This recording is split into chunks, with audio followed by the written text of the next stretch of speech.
Hey, what's up? My name's Moose from Grandma's House Audio. Check me out online, grandmashouseaudio.com. This is our first ever podcast, and I'm with Paul Kostick today. Paul, how you doing, buddy? I'm good. Doing good? Good. That's not proper English, man. What's up with that? I'm well. Just messing with you. So, this is our first ever podcast, and I'm going to start doing a lot of things that kind of relate to the music industry and recording, interviewing local artists, touring artists, and stuff like that, just to see what's going on in the world. I like knowing what's going on.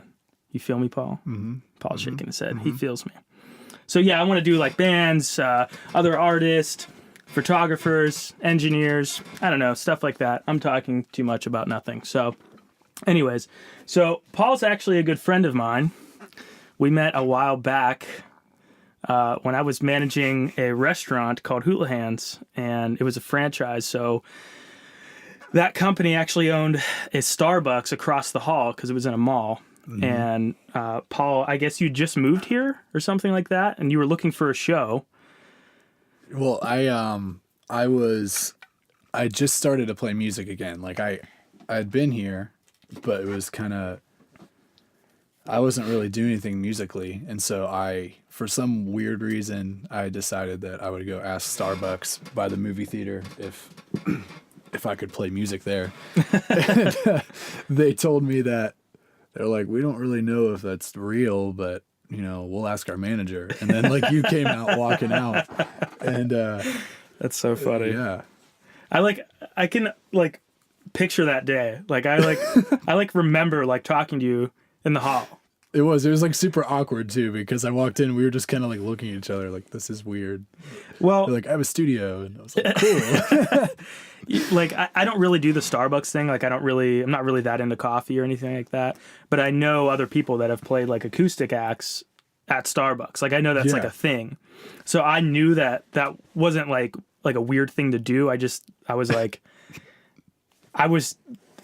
new there. So I was like, I don't think we do them. And we didn't. So I was I didn't really know what to say because, I was in a band at that time. Mm-hmm. And I was just like, man, I wish I could help you out. But I had just kind of moved back too. And I was like, I don't know what to do. But I don't really remember the conversation. But somehow I told you, I was like, yeah, I got a recording studio. You should come record. Yeah, I remember getting your card. And then we were trying I had business cards? I think you did. You had something. I do now, but that's surprising to me that I had them back then, because it was either a business card or I just took down your number or something, because we were trying to record ourselves somewhere. I remember that. And I think I just gave you my number because I think I remember you texting me like, "Hey, how do you record your vocals or something?" Yeah. And I was like, it's like, I don't know. There's a lot of stuff to it, how I do it. So I didn't know what to say. It was we had the worst attempt at recording ever. And then we're sitting there the one night and I just texted you and I was like, I need your help. Can I check out your studio? Where were you recording?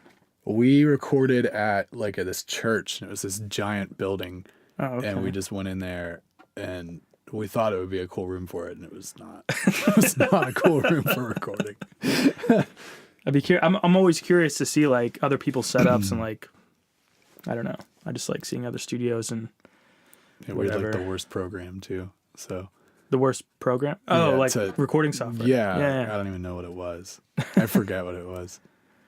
It's weird. I follow a lot of forums and stuff, Facebook groups and stuff like that, about recording, DIY recording and stuff. And it's always a huge topic about what program should I use? This program sucks, or that program sucks, or this program's the best. And I'm a Pro Tools guy. I'm certified, and that's just what I started learning out in. But there's a couple that I've used before. And to me, they're all pretty similar. I think it's just a matter of people knowing how to use it. Yeah. You know what I mean? Because not saying that the dude that was recording you is an idiot. I was just saying it was me recording me, and I am an idiot when it comes to Okay, well then. So yeah, if I'm doing it, it's trouble. You know that. Yeah. You don't want me engineering your record. Well, I guess this what trying to fix this. What's going on? I guess what I was saying was, I guess knowing anything probably helps. So now I sound like the idiot. We're both idiots now. Cool. So, but yeah, so I do remember that. That was really cool. Because, I think you came down with, I actually don't know his real name. Dave. Okay, Dave Lovick. Yeah. Yeah. We came Because down. I'm friends with him on Facebook, but his name is just DM Lovick or Lovick. Yeah. Yeah.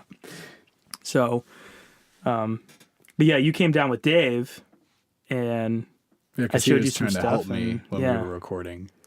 So was he helping you when you were recording yourself then? He was. Like, he was, Okay. he was kind of hanging out with us and doing that, but it was like, we didn't really know what we were doing. So That's all good. we knew what we wanted to do, but I kind of wish, because I've had people email me before, hey, do you do mobile recording?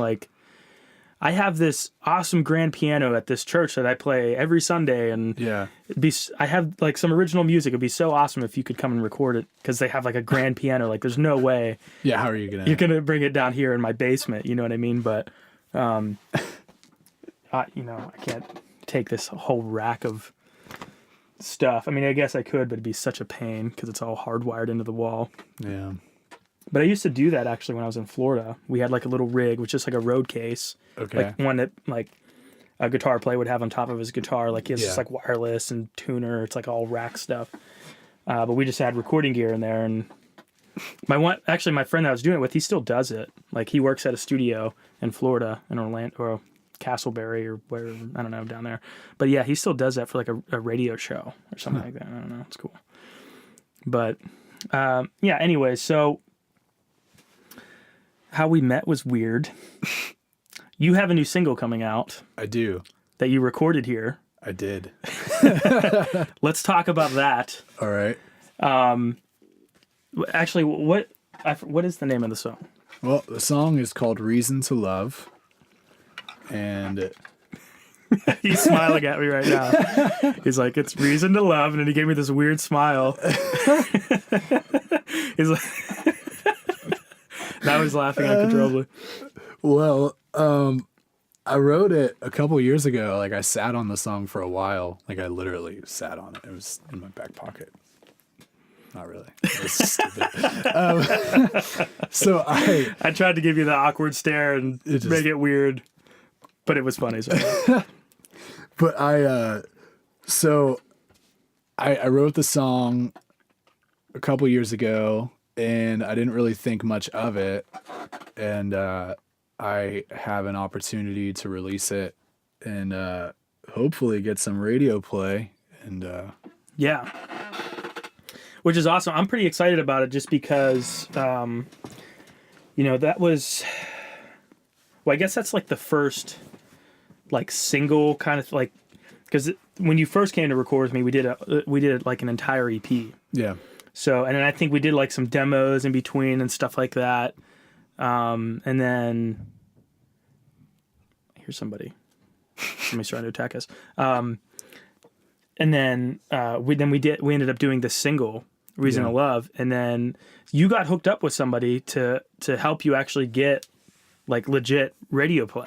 Yeah. It was kind of crazy how it happened. I guess it's already 2 years ago. I might have wrote that song 3 years ago. I don't even know. But 2 years ago, this guy he contacted me, and I wasn't sure what to think about it. And his name's Ian, and he gives me a call and he says, or one of his A&Rs or whatever sends me a weird email and says, "Hey, did you talk to anybody about major labels or anything like that?" And I was like, "No, that's weird."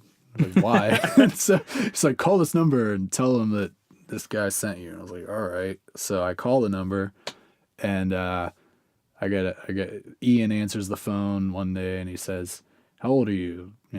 What kind of music you play? Send it to me." He just answers the phone. "How old are you?" Yeah. He I don't know. It was super weird. I didn't really know what I thought. So I sent him my music, and he gives me a call back at 9 o'clock at night the next night and says, he's like, "Sorry, I've been really busy, so I'm going to listen to it like right now. So he listens to it in front of me while we're on the phone. And sitting there for like 20 minutes, the EP we recorded. So 20 minutes of me just sitting there like, what is going on with my life right now? And he, he listens to it and he says, he's like, yeah, I think we can really do something with your music, but like, I don't think I've heard it yet. So keep writing and like send stuff to me. I was like, okay. So 6 or 7 months goes by or longer, who knows? And then all of a sudden he calls me randomly one day and he's like, hey, where have you been? I'm like, I don't know. Where have you been? Like, where have you been? So he's like, how old are you? Yeah, how old are you? Where are you from? And so he's like, tells me, he's like, send me what you've been writing. So I sent him that and it's the same thing. He's like, I don't think I've heard it yet. So a couple months go by and I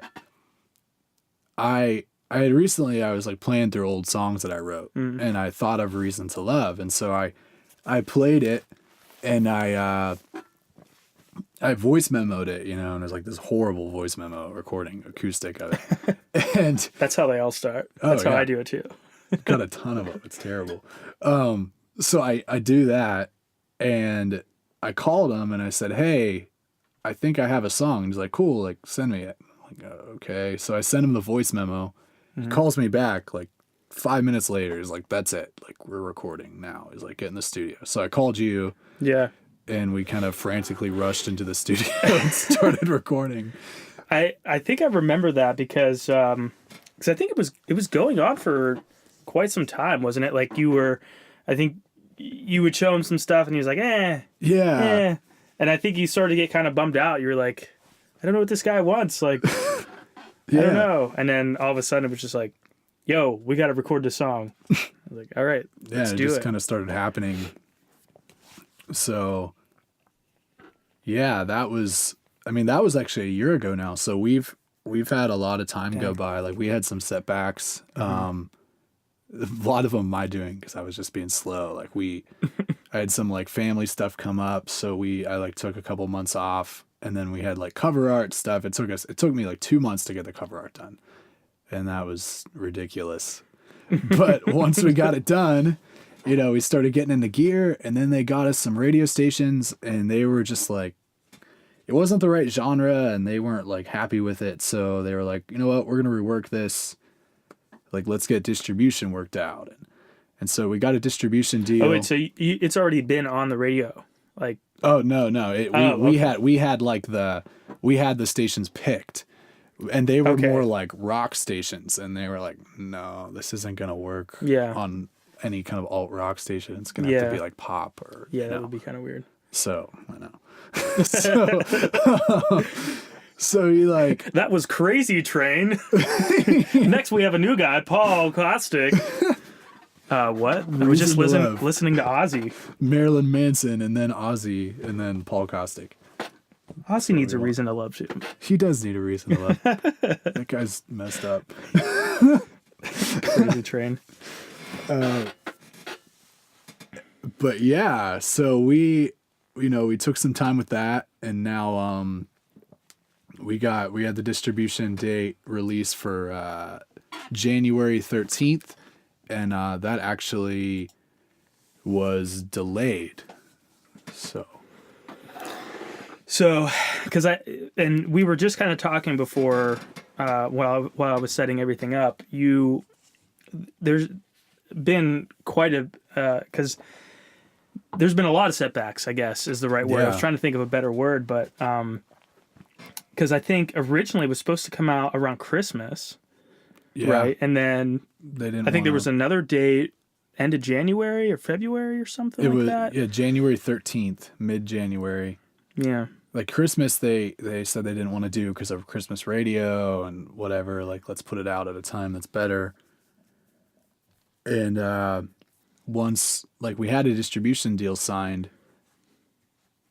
and my rep didn't follow through with it because the guy was a bit shady on the other end. So is this the guy that kind of backed out like on that movie thing too, or?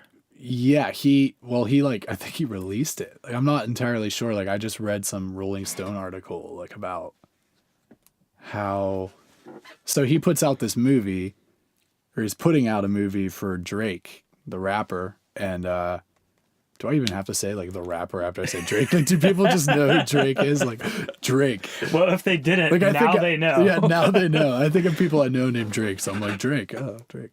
But anyways, he like puts out this movie for Drake, the rapper, and they like 2 days before the movie comes out, Drake tweets out something like, to all my fans, like, I'm not related to this movie, like, don't go see it. And so was he like in it, or he just was? It was something like lost footage of Drake and all these weird shows that he played when he like started, or something like that. So it sounds like something happened. He just maybe, I don't know. There sounds like there was some kind of like movie politics or something involved, and he just didn't. He didn't want to decide be he didn't involved. like it. Yeah. And so then in Rolling Stone, they're saying that Mark Berry and some other team of people, I forget the name, are suing Drake now for agreeing to put out the movie and then saying that he doesn't support it. Yeah. But who knows what happened? That's wild. I mean, I know who Drake is. I don't follow him at all. I don't know. That's wild. Yeah, I kept seeing, like, I saw stuff because I'm friends with the guy on Facebook, so I would see like what he would post about it. And then I went to see a movie and I saw the preview like in the theater. I was like, this is crazy. Yeah. So it's not like an indie movie kind of like, it was like in the on theaters, the internet kind of thing. It's like, yeah, it's like a movie. Yeah, like a real movie. Like, it's going to be in the theaters in a couple months. It's going to be on Blu-ray. Well, it was a weird. It's going to be on Blu-ray.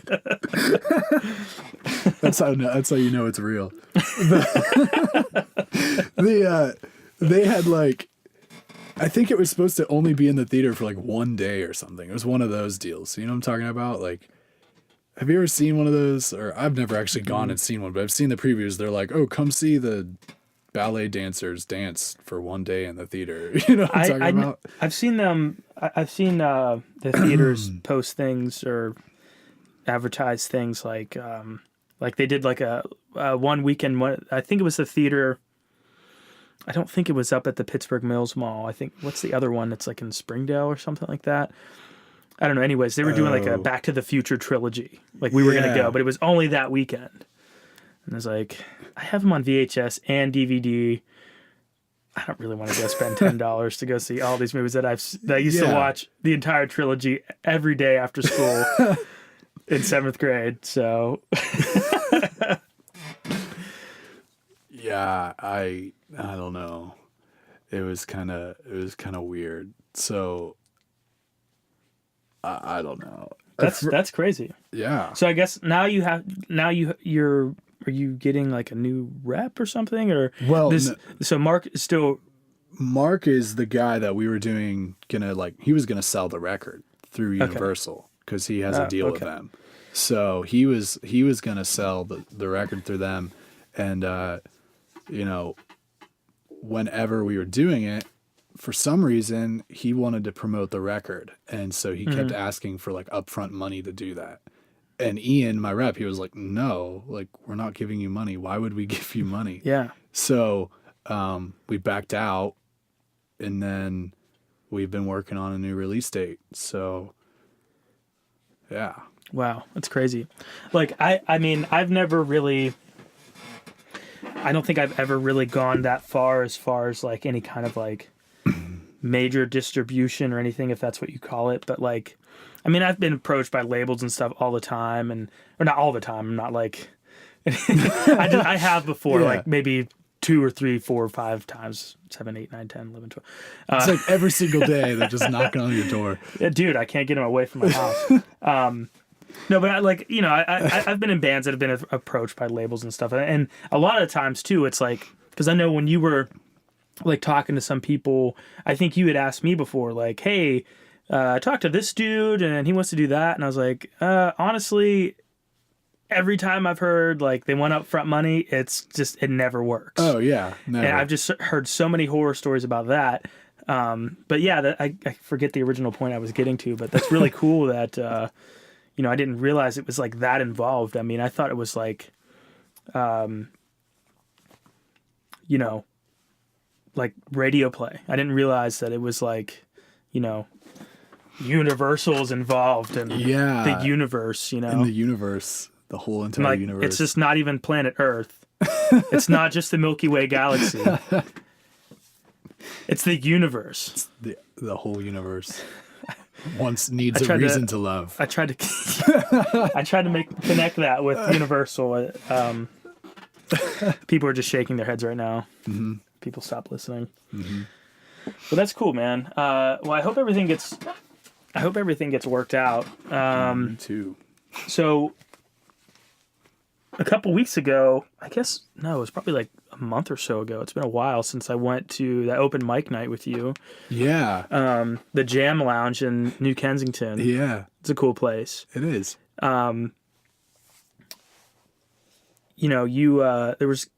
was other people playing there, and you played, and people seemed to really be into you playing, especially Reason to Love. And Yeah. I thought it was so cool how you saved it for last, and the entire room was singing, because I guess you had played there like the week before, right? Yeah, like I've been there.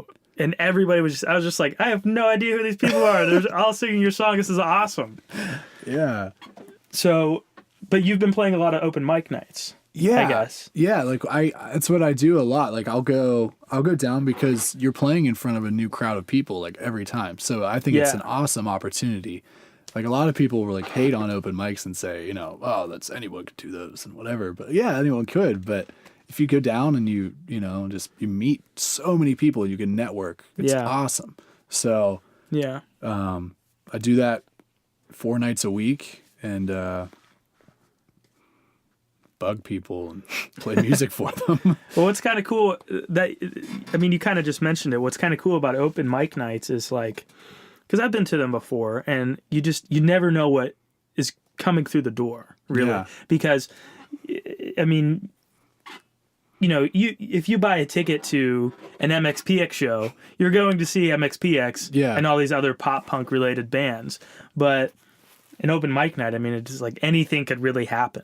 It's kind of cool. You know what I mean? And it's just like you never know who's hanging out there too, which is cool. I mean, I have actually the same friend that I was talking about that works at the studio in Florida and stuff I was talking about. I guess it wasn't him, but he was in a band while I was living in Florida.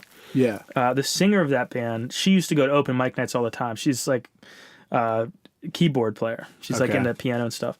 And that's how they met their drummer. He was just like, yeah, I dig your stuff. Like, we start a band. And they did. Night. Yeah, it was just an open mic night. Huh. So, and ever since then they started playing. And I'm like, because I was friends, she was in all my classes. So like, that's how I got to know him. And he does a lot of stuff out of, his name is Will, by the way, that has the studio.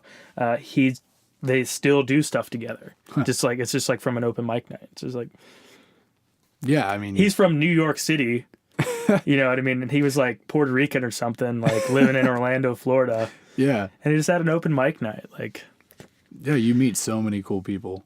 And they're not really into the same kind of music. Like, he was kind of into a lot of music I was, like, like punk kind of stuff. Yeah. And Will is into more like Paramore, alternative rock, I guess, kind of stuff like that. But just because of that open mic night, they just play. Open mic night, guys. Go to them. Changes my life. Support your local open mic night. But no, that's I guess I was just telling a really long story of how I support I just rambled your for statement. Like 20 minutes about who knows what before, so. I feel you, man. I do it too. So no big deal. And then, so we should probably wrap things up. But do you Do you have any open mic nights that you're playing that we should go? Any shows coming up or anything like that? Anything we should be checking out? I'm currently booking some more shows. I played a couple last week, like shows. So yeah, stay tuned. I have a website, paulkostick.com. Right on. So you can check out there for dates, see what I'm doing. And yeah. Cool, man. Follow me on Twitter. Follow me on Twitter. I tweet. Cool, man. Well, thanks for coming by. I appreciate it. And Thank you. It was good talking. How long is this? Almost 28 minutes. Dang, we're good at talking. I hope, dude, we're so good at talking. But yeah, thanks for coming by, Paul. That's Paul Kostick, paulkostick.com. Is that right? Mm-hmm. paulkostick.com. Cool. Check him out on Twitter, his website, all the other stuff. Moose from Grandma's House Audio. Check me out, grandmashouseaudio.com. Thanks for listening.